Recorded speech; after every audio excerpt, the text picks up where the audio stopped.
Assalamualaikum warahmatullahi wabarakatuh. Alhamdulillah, pada hari dan kesempatan yang berbahagia ini mari kita lanjutkan kembali materi pembelajaran kita, yakni dasar-dasar hukum mawaris. Dasar-dasar hukum mawaris ini ada 3 dalil waris, yaitu Al-Quran, hadis ataupun sunnah, dan juga bagaimana keterangan-keterangan para ulama. Jadi kita lihat bagaimana bagaimana Al-Quran. Jadi kalau kita lihat sebagai sumber Al-Quran itu tadi Al-Quran, As-Sunnah ataupun hadis dan ijma' para ulama atau ijtihad para ulama, ya, maka bisa kita mengetahui bagaimana dasar hukum daripada mawaris. Yang pertama Al-Quran, dalam surah An-Nisa ayat 7, Allah Subhanahu wa taala telah menyampaikan kepada kita atau berfirman kepada kita, lirijali nasibum mimma tarakal walidani wal aqrabuna walin nisa'i nasibum mimma tarakal walidani wal aqrabuna mimma qalla minhu au katura, ya, au kasura nasibam mafruḍo. Bagi orang laki-laki ada hak bagian dari harta peninggalan ibu bapaknya, ya. Jadi kalau kita melihat bahwa orang laki-laki itu ada hak bagian dari harta peninggalan ibu bapaknya dan kerabatnya, dan bagi orang wanita ada hak bagian pula dari harta peninggalan ibu bapak dan kerabatnya, baik sedikit atau banyak menurut bagian yang telah ditetapkan. Jadi ada haknya. Ini dasarnya bahwa waris itu ada harta waris, ada pembagian harta waris, ada ilmu waris. Karena berdasarkan yang demikian bagaimana caranya, maka pembagiannya, ya, maka dikata adalah namanya ilmunya. Jadi dasar ilmunya itu ini Allah Subhanahu wa taala telah memberikan pemberitahuan bahwasanya ada, ya, hak bagian dari harta yang ditinggalkan ibu bapak atau kerabatnya, ya, untuk laki-laki tadi, itu juga untuk perempuan. Nah, jadi jelas nampak. Cuma saja masalahnya bagaimana pembagian itu saja yang kita lihat. Nanti pembagian itu kita lihat dalam pertemuan berikutnya. Dan berapa kita lihat nantinya. Nah, hadis Nabi juga menyampaikan sebagai dalil yang kedua adalah hadis Nabi. Di sini An Ibnu Mas'ud qala Rasulullah sallallahu alaihi wasallam, ta'allamul Qur'ana wa 'allimuhu, ya, wa 'allimuhun nasa wa ta'allamul faraid, ya, wa ta'allamul faraid. Jadi belajar faraid ini, itulah tadi ilmu faraid. Wa 'allimuha fa inni mru'un maqbul wal ilmu marfu'un wa yu'sika tilipas mani pil paraidi wal mas'alati fala yajidani ahdan yuhbiru huma rahu Ahmad. Jadi kalau kita lihat bahwa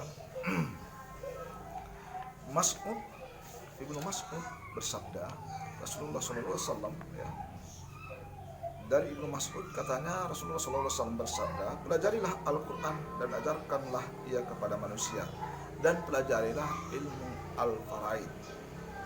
Nah, jadi disuruh juga kita, maka ajarkanlah ia kepada manusia, maka sesungguhnya aku ini manusia yang akan mati dan ilmu pun akan diangkat. Hampir saja nanti akan terjadi 2 orang yang berselisih tentang pembagian harta warisan dan masalahnya. Nah, nanti ada yang masalah seperti itu. berselisih yang bersaudara itu masalah harta waris, karena nggak tahu tadi ilmunya. Maka mereka berdua pun tidak menemukan seorang yang memberitahukan pemecahan masalahnya kepada mereka. Nah, karena itu sangat disayangkan ya. Itu Rasulullah sudah memberi gambaran akan terjadi hal yang demikian. Nah, kita lihat di sisi lain, al-ilmu salasun, salah satu wa ma siwa jalika patlun ayah muhkamah au sunnah qaimah au faridah adilah.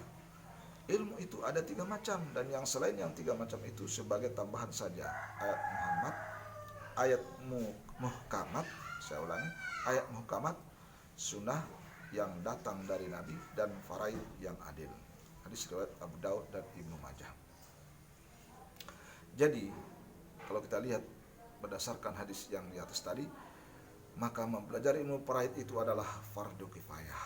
Jadi dalam satu kampung itu wajib kifayah, harus ada orang yang mengetahuinya. Paling tidak 1 orang dalam sekampung itu harus mengetahui bagaimana tata cara untuk pembagian harta waris menurut dasar hukum yang ada kepada kita yang berdasarkan Al-Quran maupun Al-Hadis. Maka semua kaum muslimin akan berdosa jika tidak ada sebagian dari mereka yang mempelajari ilmu faraid dengan segala kesungguhannya. Kalau dalam kampung itu tidak ada yang pandai membagi harta, mengetahui ilmu faraid, maka berdosalah sekampung itu. Tapi jika ada 1 orang pun, maka lepaslah kewajiban yang lainnya. Maka inilah dikatakan mempelajari ilmu faraid itu adalah fardu kifayah. Nah, posisi kewarisan Islam di Indonesia, bagaimana posisinya? Kalau kita lihat bahwa posisi hukum kewarisan Islam di Indonesia merujuk kepada ketentuan komplikasi hukum KHI. Jadi rujukannya adalah komplikasi hukum mulai pasal 171 diatur tentang pengertian pewaris, harta warisan dan ahli waris. Jadi pasal 171 itu nanti di sana ada pewarisnya siapa, harta warisnya apa, ahli warisnya siapa. Jadi 3 macam itu ada. Kompilasi hukum Islam merupakan kesepakatan para ulama dan perguruan tinggi berdasarkan Impres nomor 1 tahun 1991. Jadi dasar daripada kompilasi hukum Islam ini, ya saya ulangi, kompilasi hukum Islam ini berdasarkan Impres nomor 1 tahun 1991. Ya, yang masih menjadi perdebatan hangat adalah keberadaan pasal 185 tentang ahli waris pengganti yang memang tidak diatur dalam fikih Islam. Jadi ahli waris pengganti, itu menjadi perdebatan masalah. Namun yang lainnya sudah demikian rapi dan bagus. Jadi kompilasi hukum Islam ini KHI mulai dari pasal 171 tadi, mereka sudah menjelaskan bagaimana pewarisnya, bagaimana harta waris, dan bagaimana ahli warisnya. Ya, itu berdasarkan hukum ya.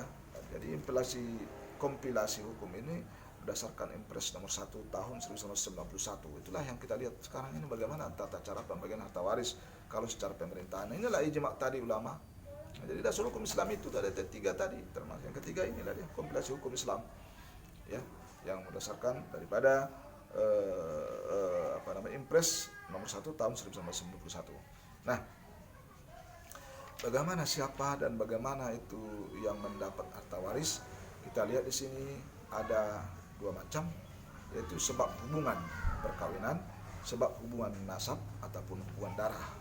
Jadi hubungan perkawinan istri ataupun istri janda, suami juga. Jadi kalau istri ini mendapat 1/4, kalau tidak ada anak, tapi bila ada anak dia mendapat 1/8. Suami bila tidak ada anak dia mendapat 1/2. Ya, bila tidak ada anak dia mendapat 1/2. Bila ada anak atau cucu dia mendapat 1/4. Ya, itu juga anak perempuan. Jika sendiri tidak ada anak dan cucu maka dia dapat 1/2. Tetapi 2 anak perempuan, tidak ada anak cucu 2/3. Anak laki-laki, kalau anak laki-laki dia sendirian bersama anak cucu, atau ya sendirian atau bersama anak cucu ada, perempuan, laki-laki atau perempuan, anak laki-laki 2 kali lipat anak perempuan.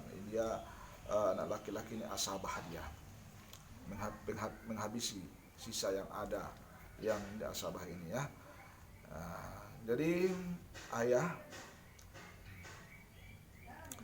ayah ini nasab dari hubungan darah ya. Ayah kandung, bila tidak ada anak atau cucu dia mendapat 1/3, bila ada anak dia mendapat 1/6 ya, tidak ada anak atau cucu. Ibu kandung bila tidak ada anak, cucu, 2 saudara atau lebih ayah kandung ya, lebih dan ada ayah kandungnya dapat 1/3. Ibu kandung bila ada anak, cucu, tidak ada 2 saudara lebih tidak atau lebih tidak ada ayah kandung, maka 1/6.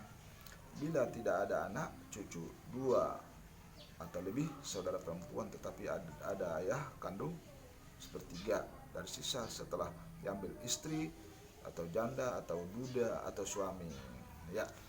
Saudara laki-laki perempuan seibu sendirian tidak ada anak cucu, ayah kandung dapat 1/6. 2 orang lebih tidak ada anak cucu, ayah kandung dapat 1/3. Saudara perempuan sekandung sendirian, syaratnya sendirian, tidak ada anak cucu, ayah kandung 1/2. 2 orang lebih tidak ada anak cucu, ayah kandung 2/3. Kalau dia saudara laki-laki sekandung seayah sendirian atau bersama saudara lain, tidak ada anak cucu, ayah kandung asabah setelah dibagi pembagian lain.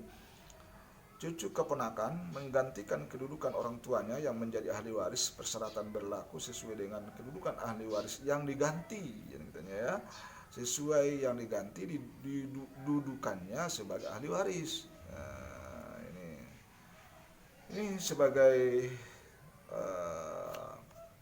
ahli waris dan berapa bagian masing-masing mereka dapatkan. Jadi pembagiannya mawaris itu menurut kompilasi hukum Islam. Inilah yang kita bacakan tadi.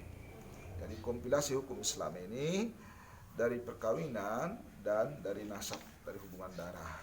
Itulah yang mendapat harta waris. Ya, demikian sebagai materi pembelajaran kita hari ini. Semoga ada hikmah dan manfaatnya. Wabillahi taufiq wal hidayah. Assalamualaikum warahmatullahi wabarakatuh.